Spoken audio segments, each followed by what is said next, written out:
দীর্ঘ সময়ের ব্যবধানে অনুষ্ঠিত হচ্ছে। 2017 সালের পর মাঝখানে নির্দিষ্ট সময় অন্তে আরো দুটো সম্মেলন হওয়ার কথা ছিল, কিন্তু পরিস্থিতির কারণে সেটা করা সম্ভব হয়নি। একটা রাজ্য স্তরে বর্ধিত সভার আয়োজন হয়েছিল, তার মধ্য দিয়ে তারা তাদের নেতৃত্বের মধ্যে খানিকটা পরিবর্তন করে একটা কার্যকরী নেতৃত্বে যাতে সেখানে ভূমিকা নিতে পারে তার জন্য তারা নতুন একটা কমিটি তৈরি করেছিলেন।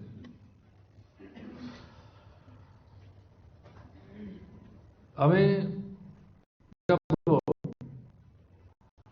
এই সামগ্রিক প্রতিকূল পরিস্থিতির মধ্যেও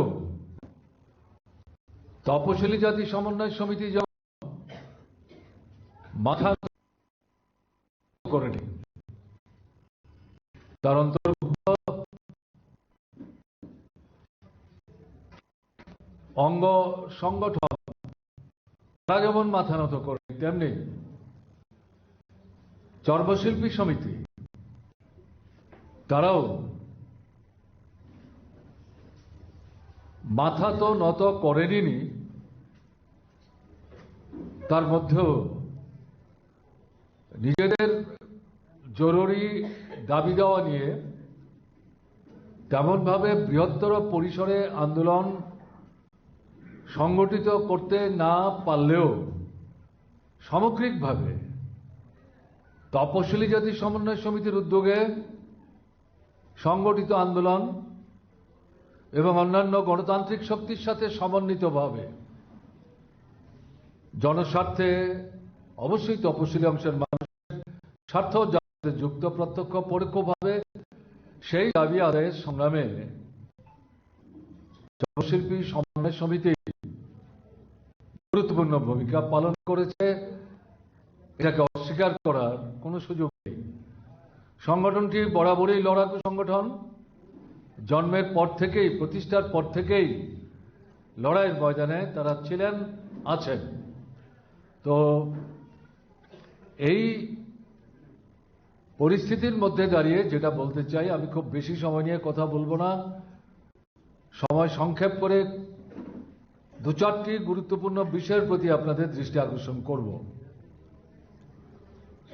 রিপোর্টটি আমি পড়েছি, ভারপ্রাপ্ত সম্পাদক গত রাতেই রিপোর্টটি আমার হাতে তুলে দিয়েছিলেন, এটা আমাকে সাহায্য করেছে। আমার বলতে কোনো দ্বিধা নেই, রিপোর্টটির যে গ্রন্থনা বা যেভাবে তা তৈরি করা হয়েছে, উপস্থাপনা, সাধারণভাবে আমি বলবো ভালো রিপোর্ট হয়েছে। যাই হোক, রিপোর্ট সম্পর্কে এর বাইরে কিছু মন্তব্য করতে গেলে পর আমার বক্তব্য আপনাদেরকে প্রভাবিত করতে পারে, তাই রিপোর্ট তো উপস্থিত করবেনই, তারপর আপনারা আপনাদের অভিজ্ঞতার ভিত্তিতে বর্তমান পরিস্থিতিতে সামনের দিনে কি কাজ করতে হবে, অতীতের অভিজ্ঞতার নিরিখে সাফল্য, দুর্বলতা, খামতি, ঘাটতি এগুলো বিবেচনায় রাখি। সবই সফল হয়েছে এটা যেমন ঠিক না, সবই ঘাটতিতে ভরা এটাও ঠিক না। এই সবগুলোর তুল্যমূল্য বিশ্লেষণ করে আপনারা বক্তব্য রাখবেন, রিপোর্টটিকে আরো সমৃদ্ধ হতে সাহায্য করবেন। আমি খুব সংক্ষেপে দু চার কথায় রিপোর্টটি সম্পর্কে, যেহেতু আমি আগাম পড়বার সুযোগ পেয়েছি, আমার মনে হয়েছে এই সম্পর্কে দু চার কথা না বললে পর এটা সঠিক হবে না। আমি যেটা বলতে চাইছি, আমাদের দেশের অবস্থা ভালো না, ভালো না বললেই কিন্তু শেষ হয়ে যায় না, এটা প্রতিনিয়ত খারাপ থেকে খারাপ দিকে যাচ্ছে। কেন্দ্রে বিজেপি সরকার এবং আমাদের রাজ্যেও বিজেপি সরকার। বিজেপির নিয়ন্তা শক্তি আরএসএস, রাষ্ট্রীয় স্বয়ংসেবক সংঘ, এদের বয়স 100 বছর হয়েছে। তার ইতিহাস নিয়ে চর্চা করার জন্য আমাদের সম্মেলন না, প্রাসঙ্গিক কথা বলতে গিয়ে যে কথাগুলো না উল্লেখ করলে পর আমাদের মূল কথা আপনাদের সামনে উপস্থিত করা সহজ হবে না, তার জন্য কথাটা উল্লেখ করার চেষ্টা করছি। আরএসএস এটা ফ্যাসিবাদী দৃষ্টিকে অনুসরণ করে গোড়াপত্তনের দিন থেকে তারা কাজ করছে। জার্মান, ইটালি, জাপান আজ থেকে শতবর্ষ আগে পৃথিবীর বুকে যারা ছড়ি ঘোরাতো এবং ফ্যাসিস্টসুলভ দৃষ্টিভঙ্গি নিয়ে, যার মূল কথা হচ্ছে গণতন্ত্রকে মাথা তুলতে দেওয়া হবে না, মানুষের জীবনের জ্বলন্ত যে সমস্যাগুলো যেগুলো সমাধান না করতে পারলে পর সাধারণ মানুষ অস্তিত্ব রক্ষা করার ক্ষেত্রে ভীষণভাবে সমস্যার সম্মুখীন হন, সেই বিষয়গুলোকে ভিত্তি করে লড়াই এবং ক্ষমতার গদিতে যারা আছেন তাদের অনুসৃত জনবিরোধী নীতি, যেটা তাদের জীবনে সমস্যা সৃষ্টির জন্য দায়ী, এর থেকে পরিত্রাণ পাওয়ার জন্য লড়াই করতে গিয়ে শাসক গোষ্ঠীর বিরুদ্ধে যে লড়াই, এই লড়াইকে কোনো মতেই সংগঠিত হতে তারা দিতেন না, বরং একে দমিয়ে রাখতে, চেপে রাখতে, পদদলিত করে রাখতে তারা ব্যস্ত ছিলেন। এবং শুধু তাদের নিজেদের রাষ্ট্রে না, পর্যায়ক্রমে একটা সময়ে পুঁজিবাদের যে সর্বোচ্চ স্তর শোষণ বঞ্চনার, সেটা হচ্ছে ফ্যাসিবাদ, সেই দৃষ্টিভঙ্গি নিয়ে সারা পৃথিবীকেই তারা গ্রাস করার চেষ্টা করছিলেন। সেই সময়ে আরএসএস এর যারা প্রতিষ্ঠাতা, আরএসএস প্রতিষ্ঠার প্রাগলগ্নে এরা সেই সমস্ত রাষ্ট্রগুলোতে গেছেন, তাদের যারা পরিচালক, তাদের যারা নীতি নির্ধারক, তাদের যে নীতি কর্মসূচি, রাষ্ট্র পরিচালনার যে ধারা পদ্ধতি প্রক্রিয়া এবং তাদের যে রাজনৈতিক সংগঠন, এই সামগ্রিক কাজকর্ম সম্পর্কে তারা কিন্তু অনুসন্ধিৎসুর দৃষ্টি নিয়ে সেখানে ঘুরে ঘুরে তারা জানবার বুঝবার চেষ্টা করেছে।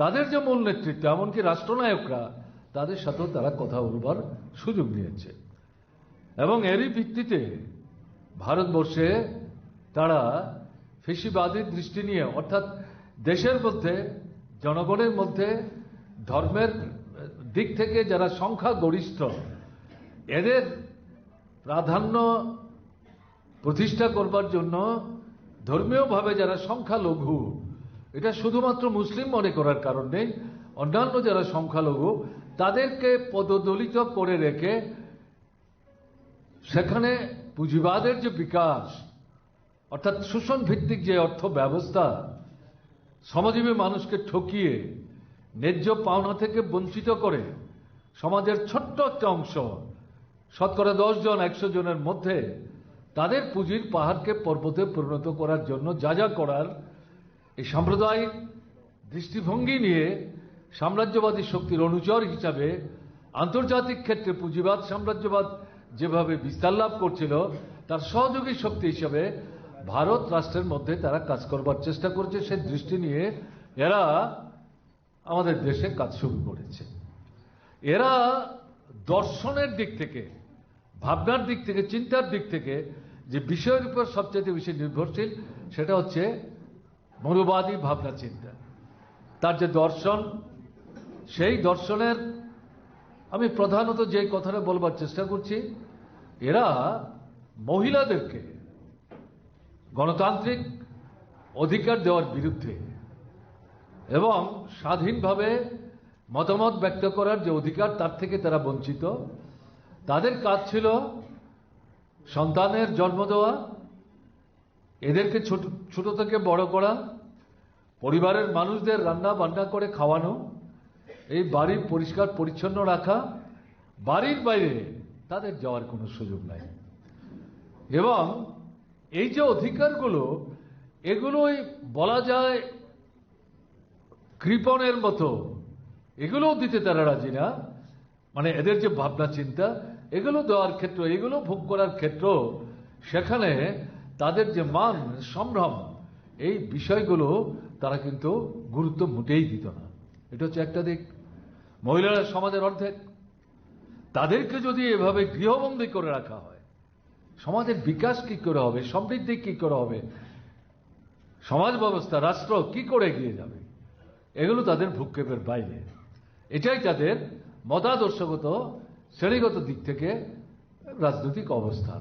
দ্বিতীয় যেটা গুরুত্বপূর্ণ সেটা হচ্ছে সমাজের সবচেয়ে পেছনের পর অংশের মানুষ, যে মানুষদেরকে চারটা ভাগে বিভক্ত করেছে, তার মধ্যে সর্বনিম্ন পর্যায়ে যারা দলিত অংশের মানুষ।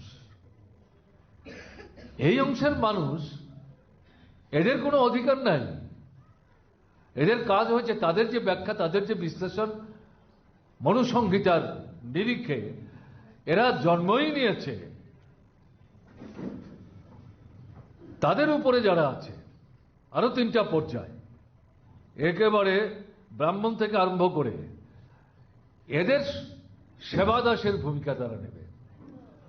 এদের স্বার্থ রক্ষা করা, এদের সুখ স্বাচ্ছন্দ্য, এদের সমস্ত সম্পদের সমৃদ্ধি, এগুলোর জন্য তারা কাজ করবে। তাদের নিজেদের কোনো অধিকার থাকবে না, তাদের কোনো দাবি থাকবে না। অস্তিত্ব রক্ষা করার জন্য যতটুকু খাবার না পেলে এরা বেঁচে থাকতে পারবে না, এর জন্য ততটাই শুধুমাত্র তাদের দেওয়ার ব্যবস্থা। এটাও তাদের শ্রেণী স্বার্থে, শোষণের স্বার্থে। এই যে দৃষ্টিভঙ্গি, এই দৃষ্টিভঙ্গি নিয়ে আরএসএস চলছে, এবং আরএসএস এর যে সংগঠন, তার মধ্যে অন্যতম গুরুত্বপূর্ণ সংগঠন হচ্ছে রাজনৈতিক সংগঠন বিজেপি, যেটা প্রথম দিকে ছিল ভারতীয় জনসংঘ। এখন সেই জনসংঘের নামান্তর ঘটাতে ঘটাতে বর্তমান সময়ে এটা বিজেপিতে পরিণত হয়েছে। এই বিজেপিকে, যেটা আমি শুরু করেছি, যে আরএসএস নিয়ন্ত্রণ করে রাজনীতির ক্ষেত্রে, ভাবনার ক্ষেত্রে, চিন্তার ক্ষেত্রে, কর্মসূচির ক্ষেত্রে, অবশ্যই রাষ্ট্র পরিচালনার ক্ষেত্রে। স্বাভাবিকভাবেই বিজেপি কি কেন্দ্র কি রাজ্য, এই যে দুটো মূল কথা এখানে খুব সংক্ষেপে সহজবুদ্ধ ভাষায় আপনাদের সামনে উপস্থিত করার চেষ্টা করলাম। এটার মধ্য দিয়ে বুঝতে হবে, এই নীতি নিয়ে রূপায়ণ করতে আরম্ভ করলো সারা দেশের, বিশেষ করে তফসিলি অংশের মানুষের মধ্যে একটা নতুন বার্তা যেতে শুরু করলো। আমি বিস্তৃতভাবে যাচ্ছি না। ত্রিপুরার অভিজ্ঞতা কি? বামফ্রন্ট সরকার এই ত্রিপুরাতে দারিদ্রতা দূর করবার জন্য খুব একটা ঢাকঢোল পিটিয়ে, ইন্দিরা গান্ধী যেমন গরিবী হটানোর স্লোগান দিয়েছিলেন, আসলে গরিবী হটানোর ক্ষেত্রে মৌলিক যে কাজগুলি করা দরকার তিনি স্লোগান দিল, সেই কাজগুলো করার ক্ষেত্রে কার্যকরী উদ্যোগ নেননি। বামফ্রন্ট সরকার ত্রিপুরায় এরকম কোনো হই হুল্লোড়ি করে স্লোগান ইত্যাদি দেননি, কিন্তু তার যে মূল মৌলিক কর্মসূচি, তার অন্যতম ছিল যে আমাদের রাজ্যে জাত, ধর্ম, বর্ণ, সম্প্রদায় নির্বিশেষে মানুষকে দারিদ্র্যমুক্ত করতে হবে। দুবেলা খেয়ে পড়ে বাঁচবেন, মোটা ভাত, লজ্জা নিবারণের কাপড়, মোটা কাপড় তার থাকবে, মাথা গুঁজবার জায়গা থাকবে, রোজগারের সুযোগ থাকবে, ভিক্ষাবৃত্তি তার করতে হবে না, তার ছেলেরা মেয়েরা পড়াশোনা করবে। তাদের ছেলেরা মেয়েরা কেন ডাক্তার হতে পারবে না, কেন ইঞ্জিনিয়ার হতে পারবে না, কেন অধ্যাপক হতে পারবে না, কেন বিডিও, ডিএম, এসডিএম বা সচিব পর্যায়ের যে প্রশাসনিক যে অবস্থানগুলো, এরকম জায়গায় কেন তফসিলি অংশের লোকরা যেতে পারবেন না? এই যে ভাবনা, এই ভাবনা নিয়ে বিশেষ করে ত্রিপুরায় বামফ্রন্ট সরকার তপশিলি, ওবিসি, সংখ্যালঘু এবং উপজাতি, এই চারটা অংশ সামগ্রিক জনসংখ্যার মধ্যে তুলনামূলকভাবে পিছিয়ে পড়া।